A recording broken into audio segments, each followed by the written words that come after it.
En 2003, une équipe de 4 hommes qui ne s'étaient jamais connus auparavant s'est réunie pour commettre un seul crime, un seul braquage. Un casse si énorme qu'il les mettrait à l'abri pour la vie, mais seulement si tout se déroulait comme prévu. Au départ, cela semblait impossible, et c'est parce que ça l'était. Pourtant, ils étaient déterminés. Ce serait le plus grand vol de diamants de l'histoire. Voici l'histoire d'un faux négociant en pierres précieuses et d'une équipe de professionnels qui ont accompli l'impossible et choqué le monde en seulement 27 secondes.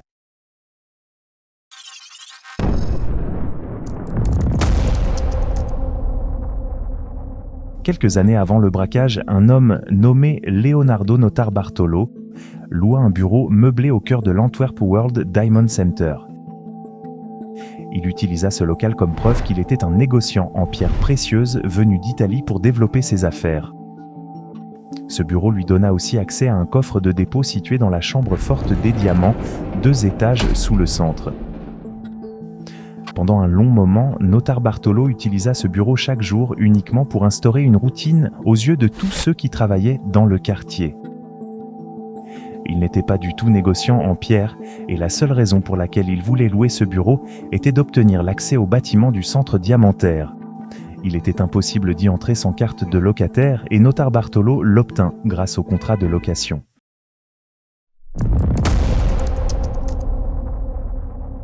Notarbartolo a toujours été un voleur. À 6 ans, il a cambriolé l'épicerie du coin après avoir découvert que le vendeur s'était endormi. Ce n'était pas la première fois qu'il goûtait à la véritable adrénaline et à la sensation de faire quelque chose d'interdit. Évidemment, il n'était qu'un enfant à l'époque. Sa mère lui a donné une bonne fessée pour avoir volé, mais à ce moment-là, il avait déjà pris sa décision. Le vol était sa vocation. Et depuis ce jour, Notarbartolo a commencé à viser tout ce qui lui tombait sous la main. À l'école primaire, il fouillait souvent les sacs de ses professeurs, prenant tout l'argent liquide qu'il trouvait. En grandissant, il a aussi commencé à voler des voitures et a appris à crocheter des serrures, ce qui l'a mené à des coups de plus en plus gros. Pourtant, il n'obtenait toujours pas le grand coup dont il rêvait. Se sentant comme un raté et fatigué d'être sans un sou, il décida qu'il était temps de passer au niveau supérieur. Il lui fallait un seul gros coup pour satisfaire ce manque, ressentir cette montée d'adrénaline comme la première fois des années déjà auparavant et devenir riche. Il n'avait rien en poche, alors n'importe quelle somme dépassant quelques centaines d'euros l'aurait rendu heureux. Il réfléchit longuement à une cible. Banque, boutique de luxe, hôtel et bien d'autres options lui vinrent à l'esprit, mais il n'arrivait pas à se décider. C'était dangereux et il était encore jeune. S'il se faisait attraper, les plus belles années de sa vie se passeraient derrière les barreaux, enfermé avec les pires criminels. Notarbartolo n'était pas un criminel endurci. Il aimait simplement le frisson du vol, le fait de s'emparer de ce qui ne lui appartenait pas et de savourer cette poussée de dopamine. Et c'était aussi sa plus grande faiblesse. Cette quête sans fin de cette sensation le poussait sans cesse à essayer de nouvelles choses, explorer d'autres voies et continuer à voler. Un jour, il décida que le moyen le plus rapide de devenir riche était de braquer une bijouterie. Une petite pierre précieuse, quelques bijoux ou un beau diamant pouvaient en valoir au moins quelques milliers. À l'époque, cette seule idée suffisait à le motiver. Il se lança donc dans cette nouvelle mission. Trouver une bijouterie facile à attaquer. Chaque boutique était remplie de gardes, de caméras de surveillance et de systèmes de sécurité dernier cri, ce qui ne faisait qu'augmenter le risque pour Notarbartolo. Pourtant, il était tellement déterminé qu'il trouva un moyen de contourner cet obstacle. Il commença à suivre un bijoutier local en Italie qui allait devenir sa prochaine cible. Pendant des semaines, il l'observa, analysant sa routine quotidienne, mémorisant ses trajets et calculant soigneusement tous les risques. Ce ne serait pas facile du tout. Évidemment, en tant que bijoutier, il avait des personnes chargées de sa protection. Malgré cela, Notarbartolo décida de passer à l'action et de le suivre dans la boutique. Dès qu'il entra, il menaça le vendeur, lui ordonnant de rester silencieux pendant qu'il pillait les lieux. Ce jour-là, il repartit avec une belle quantité de pierres précieuses, de bijoux et de diamants. C'était la première fois que son plan fonctionnait parfaitement et cela ne fit que le motiver davantage. Une fois encore, son besoin de ce frisson augmenta et quelques années plus tard, il commit un autre casse.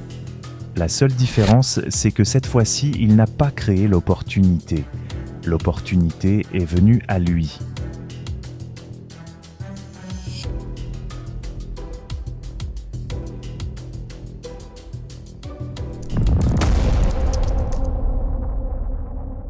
Un jour de semaine ordinaire, il était assis dans un café à Anvers, en Belgique. C'était là qu'il avait loué son bureau.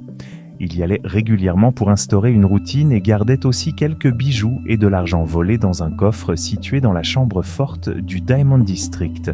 Après tout, il y avait accès. Et quoi de mieux que le coffre le plus sûr au monde pour stocker des bijoux volés ? Alors qu'il sirotait son café fraîchement préparé, un homme juif, resté anonyme jusqu'à aujourd'hui, s'approcha de lui. Il s'assit en face de Notar Bartolo et lui fit une offre folle, la réponse à une seule question contre 100 000 €. Au début, Notar Bartolo fut choqué. Qui pourrait offrir une telle somme pour une simple réponse ? Quelle était cette question ? Pourquoi l'avoir choisi, lui ? Des dizaines d'interrogations envahirent son esprit. Il finit par entendre la question : est-ce que la chambre forte du Antwerp Diamond Center pourrait être cambriolée ? Le visage de Notar Bartolo devint instantanément impassible. Il ne savait pas quoi répondre, car personne ne lui avait jamais posé cette question. Après quelques secondes de silence gênant, il trouva enfin le courage de répondre « Non ». C'est tout ce qu'il dit, car c'était la seule réponse logique. C'était le coffre le plus sécurisé au monde, contenant pour des centaines de millions de dollars en pierres précieuses, bijoux et argent liquide. Celui qui tenterait une chose pareille devrait être complètement fou, car la chambre forte d'Anvers n'était pas un simple coffre bancaire, c'était un chef-d'œuvre unique équipé des technologies les plus récentes pour le rendre totalement inviolable. Le premier obstacle était son emplacement. Le coffre se trouvait 2 étages sous le bâtiment du Diamond Center. L'étage juste au-dessus était rempli d'agents de sécurité dont la seule mission était de protéger le Meko, coffre à tout prix. De plus, toute la chambre forte était entourée d'un champ magnétique invisible qui déclenchait une alarme si quelqu'un s'approchait ne serait-ce que de la porte. Celle-ci était équipée d'une serrure offrant plus de 100 millions de combinaisons possibles et nécessitait également une clé maîtresse pour être ouverte. Cette clé, longue d'environ 30 cm, était un modèle unique, impossible à reproduire. À l'intérieur du coffre, qui ressemblait davantage à une forteresse, des caméras de surveillance filmaient chaque centimètre des murs. Des détecteurs de chaleur, des radars Doppler et une multitude d'autres capteurs étaient installés partout, prêts à déclencher l'alarme au moindre mouvement, vibration ou bruit suspect. En clair, il était impossible d'y pénétrer sans complice à l'intérieur.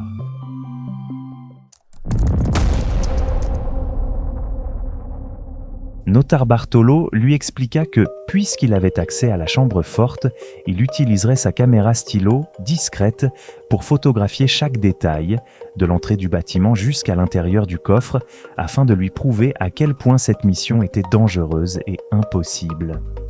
Quelques jours plus tard, il entra dans la chambre forte avec sa petite caméra et prit près d'une centaine de photos. Les gardes, la porte, les coffres individuels, l'emplacement des capteurs et même les caméras de surveillance. C'était un risque énorme, mais l'idée de braquer la chambre forte du Diamond District d'Anvers était bien trop excitante pour lui. Il rapporta les photos à l'homme juif, lui montrant chaque cliché et les expliquant en détail. En lui présentant l'image de la porte du coffre, Notar Bartolo précisa qu'il s'agissait d'une porte en acier de 3 tonnes, totalement impossible à forcer. Même avec une perceuse, il faudrait 12 heures de perçage continu pour espérer l'ouvrir. Et de toute façon, une multitude de capteurs déclencherait l'alarme bien avant que quelqu'un n'ait le temps de commencer. En entendant tout cela et en comprenant que son rêve venait peut-être de s'effondrer, l'homme juif se leva et partit. Pendant des semaines, Notar Bartolo repensa à cette conversation. C'était l'échange le plus fou qu'il ait jamais eu dans toute sa carrière de voleur. Finalement, l'idée s'estompa et il reprit son rôle de faux expert en pierres précieuses dans le Diamond District.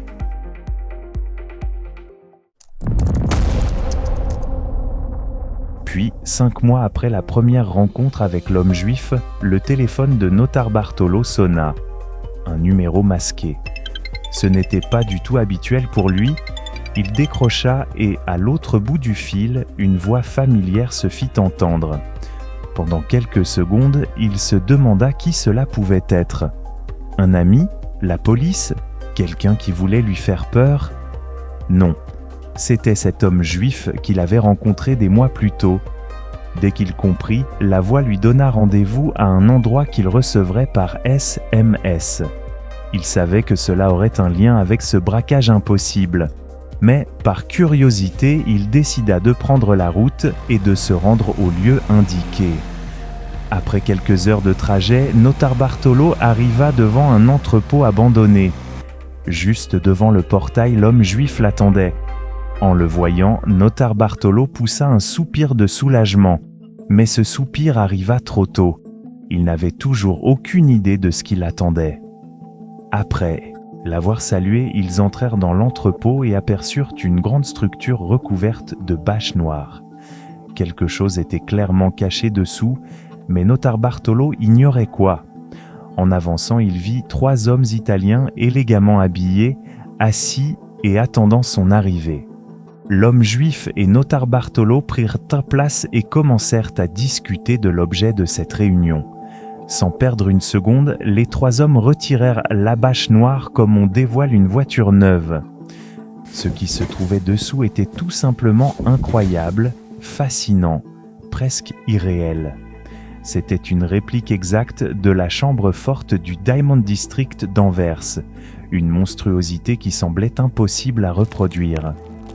Notarbartolo comprit qu'il ne plaisantait pas, plaisantait pas.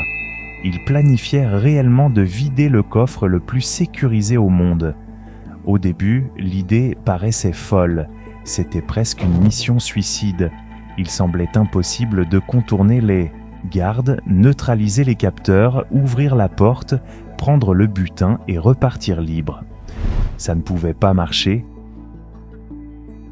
Pourtant, lorsque les 3 hommes se présentèrent, l'esprit de Notarbartolo commença à changer. Le premier s'appelait Genius, un expert en système d'alarme capable de neutraliser n'importe quel dispositif. Le deuxième, surnommé le Monstre, était un homme imposant, considéré comme un touche-à-tout redoutable. Le troisième, un homme plus âgé, se faisait appeler le Roi des Clés. Spécialiste des serrures, il affirma que s'il obtenait une photo de la clé maîtresse du coffre, il pourrait la reproduire sans difficulté. À ce stade, Notarbartolo n'avait plus qu'à dire oui pour que le casse démarre. Évidemment, la cupidité prit le dessus et dans l'euphorie du moment, il accepta le plan. Ainsi, le 14 février, un jour avant le braquage, Notarbartolo entra dans la chambre forte pour accomplir la première étape. Sa présence n'éveilla aucun soupçon. Les gardes avaient de l'habitude de le voir entrer et sortir pour accéder à ce qu'il y conservait. Ce qu'ils ignoraient, c'est qu'il avait cette fois des intentions bien différentes. Il fit entrer discrètement une petite bombe de laque pour cheveux et en pulvérisa sur le capteur thermique et de mouvement. La fine couche grasse perturba les capteurs, réduisant leur capacité à détecter le moindre changement. Sa mission était accomplie. La suite dépendrait du travail d'équipe. Tard dans la nuit, Notarbartolo et l'équipe montèrent dans une Peugeot 307 rouge et roulèrent droit vers le bâtiment du coffre. Le quartier était silencieux, seule la station de police restait éclairée. Notarbartolo gara la voiture devant le bâtiment et déposa les 3 Italiens ainsi que son ami de toujours, Speedy, sur le trottoir.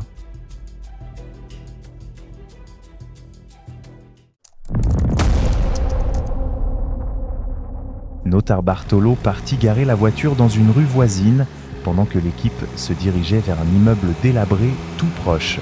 Il transportait de grands sacs de sport noir pour emporter tout ce qu'il pourrait saisir. Heureusement, Genius avait déjà caché une échelle sur place qu'ils utilisèrent pour atteindre la terrasse du 2e étage. Il posa ensuite une fine feuille de polyester sur le capteur de mouvement de la fenêtre afin d'entrer sans être détectés. Et comme ça, ils étaient à l'intérieur, plus que quelques obstacles, points de contrôle, gardes armés et une montagne de capteurs à franchir, et ils seraient millionnaires. En empruntant l'escalier principal, l'équipe descendit vers la chambre forte située sous terre. Ils recouvrirent toutes les caméras avec des sacs plastiques noirs en restant hors de vue, puis allumèrent le Whittier les lumières. Genius s'approcha de la porte du coffre, les yeux brillants, et se mit aussitôt au « travail ». Il sortit une plaque d'aluminium et la fixa avec du ruban adhésif double face sur les 2 plaques métalliques de la porte. Ces plaques régulèrent le champ magnétique et la plaque d'aluminium le perturbait, facilitant ainsi l'accès au coffre de leurs rêves. Il dévissa chaque boulon visible maintenant les plaques magnétiques. Une fois retirées, il les colla contre le mur avec le même adhésif. Le champ magnétique restait actif, simplement plus sur la porte. Le roi des clés entra alors en action et termina la clé d'environ 30 cm. À ce moment-là, il se rappela d'un détail étrange aperçu dans les vidéos que Notar Bartolo avait enregistrées. Chaque fois que les gardes venaient au coffre, ils passèrent d'abord par une pièce technique avant de l'ouvrir. Intrigués, ils s'y rendirent et y trouvèrent la clé originale du coffre. Notar Bartolo avait aussi réussi à filmer le code d'origine dans l'une de ses vidéos. Le roi des Charagis, Clé inséra donc la clé dans la serrure pendant que Genius entra la combinaison. Aussitôt, des bruits retentirent. Des clics, des chocs métalliques, le son massif d'un verrou colossal qui s'ouvrait. Enfin, ils avaient accès à l'intérieur de la chambre forte. Désormais, tout reposait sur le monstre. S'il parvenait à avancer lentement, lever les bras pour déplacer le plafond et exposer les fils des capteurs, une étape cruciale serait franchie. Il devait contrôler sa respiration et bouger avec une extrême lenteur. Lorsqu'il souleva le plafond et commença à couper les fils, tout le monde retint son souffle. C'était le moment décisif. Un faux mouvement et le plus grand braquage du monde deviendrait leur pire cauchemar. Heureusement, le monstre maîtrisa ses gestes et reconnecta les fils, coupant ainsi toute communication entre les capteurs et la salle de sécurité.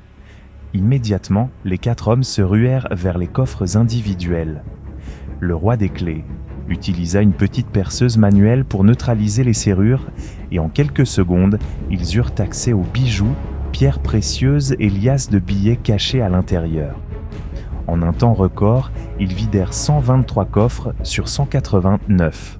Le butin dépassait les 100 millions de dollars, d'autant plus qu'une nouvelle livraison de diamants de Beers venait tout juste d'arriver dans le coffre.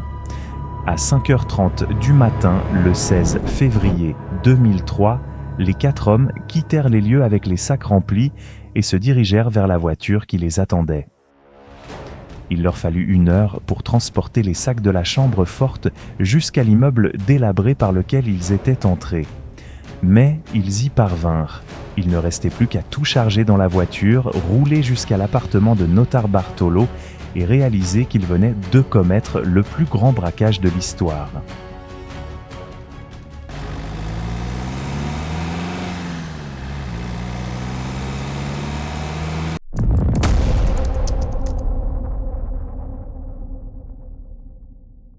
À peine arrivés à l'appartement, les 5 hommes s'assirent pour célébrer autour de sandwichs au salami. Leur mission était accomplie et personne ne se doutait de rien. Avant que quiconque ne réalise que la chambre forte avait été presque entièrement vidée, ils seraient déjà loin. Mais ils ignoraient qu'une énorme surprise les attendait et elle ne serait pas agréable. Lorsque l'équipe décida d'ouvrir les sacs pour vérifier le butin, le choc fut immédiat. Il n'y avait que des bijoux, 2 petits diamants et un peu d'argent liquide. Pas un seul diamant de Beers. Or, c'étaient eux qui valèrent le plus. Sans ces pierres, le butin total dépassait à peine les 20 millions de dollars. Cela ne pouvait pas venir d'eux puisque tout le casse s'était déroulé sous leurs yeux. Il ne restait donc qu'une seule personne absente, l'homme juif à l'origine du plan. Notar Bartolo affirma qu'il avait sûrement collaboré avec d'autres investisseurs ou complices ayant accès au coffre pour retirer les diamants à l'avance. Interrogé sur la raison, il répondit que la seule explication plausible était une arnaque à l'assurance orchestrée par cet homme. Se sentant trahis et dupés, ils décidèrent de se partager ce qu'il restait et de partir chacun de leur côté. Dans quelques heures, la police commencerait à les traquer. C'était tout le temps qu'il leur restait pour disparaître.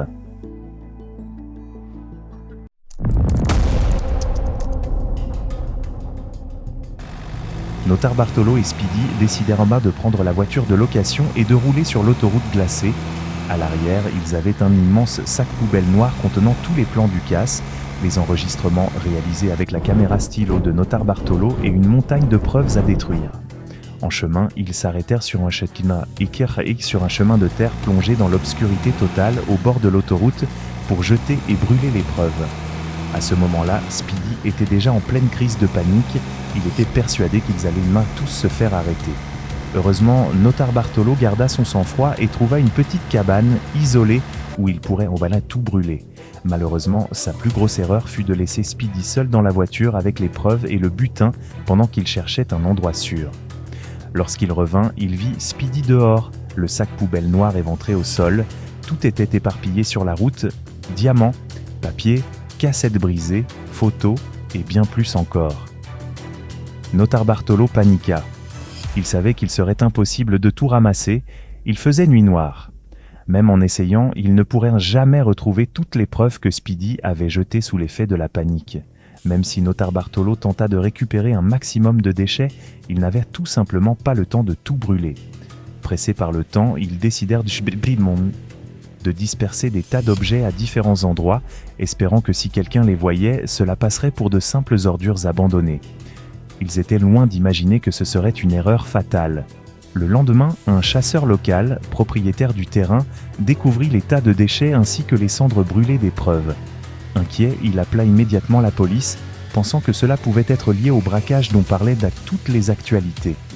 En examinant les lieux, les policiers trouvèrent un morceau de sandwich au salami à moitié mangé. Ils réussirent à en extraire un échantillon d'ADN et le relièrent à Notarbartolo. Il ne fut pas difficile à identifier puisqu'il avait déjà un casier judiciaire en Italie. Quelques jours plus tard, la police le retraça grâce aux images de vidéosurveillance d'une supérette voisine où il avait acheté le sandwich. Les enquêteurs avaient identifié le magasin grâce à un ticket de caisse retrouvé parmi les déchets.